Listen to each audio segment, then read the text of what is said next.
কৰিবলৈ আচলতে তেওঁলোকে ক'ত পালে, এই আইনখন ক'ত পালে?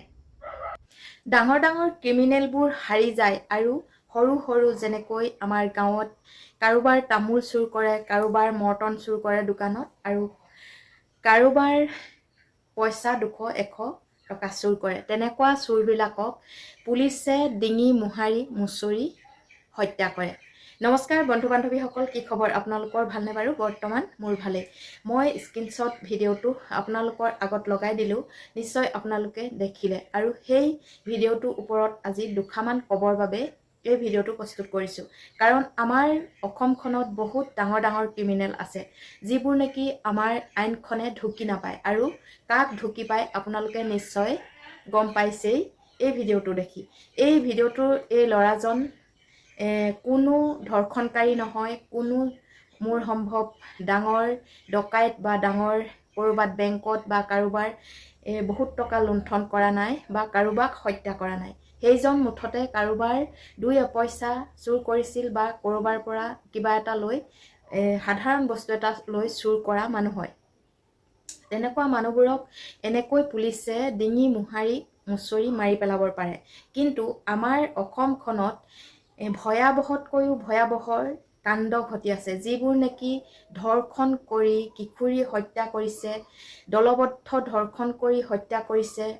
কিছুমান লোকে মানুহ হত্যা কৰি ক্ৰিমিনেল মুকলি আকাশৰ তলত ঘূৰি ফুৰিছে। কিছুমানে আকৌ বহুত টকা লুণ্ঠন কৰি ঘূৰি ফুৰিছে মুকলি আকাশৰ তলত, কিন্তু সেইবিলাকক আমাৰ আইনখনে ঢুকি নাপায়, আৰু সমাজৰো সেইবিলাকৰ ওপৰত চকু নপৰে। কাৰণ তেওঁলোক হৈছে ডাঙৰ ডাঙৰ মানুহ, বৰ বৰ মানুহ, আৰু তেওঁলোকৰ টকা আছে। টকা থাকিলে যি মন যায় তাকে কৰিব পাৰে। গতিকে সেই টকা থকা মানুহবোৰলৈ সকলোৱে ভয় কৰে, আৰু ভয় কৰাৰ বাবে আইনখন সকলোৰে বাবে সমান নহয়। সেই গতিকে এই ভিডিঅ'টো মই ফেচবুকত পালোঁ, বৰ বেয়া লাগিলে।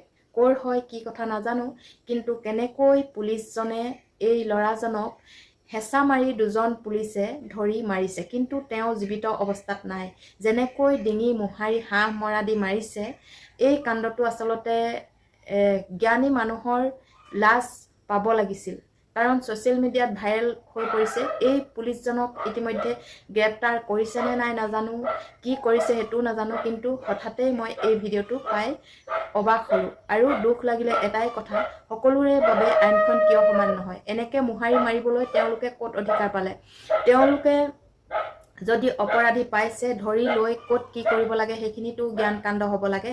তেওঁলোকক এনেকৈ মোহাৰি মাৰিবলৈ বা মুচৰি হাঁহ মৰা দি মাৰিবলৈ অধিকাৰ কোনেও দি থোৱা নাই। সকলোৰে বাবে আইন এখন আছে। গতিকে মই এই কথাষাৰকে আপোনালোকৰ আগত ক'লোঁ, হাঁহ চোৰ বা কুকুৰা চোৰ বা তামোল চোৰ, এনে চোৰবিলাকক মোহাৰি মুচৰি হাঁহ মৰা দি মাৰিব, কিন্তু ডাঙৰ ডাঙৰ যেনেকৈ জুবিন গাৰ্গৰ হত্যাকাৰীক আজিলৈকে কিবা এটা কৰিব পাৰিছে জানো? সেই গতিকে মই কথাষাৰ আপোনালোকৰ আগলৈ আগবঢ়ালোঁ। ভাল লাগিলে লাইক, কমেণ্ট আৰু শ্বেয়াৰ কৰিবলৈ নাপাহৰিব। ধন্যবাদ।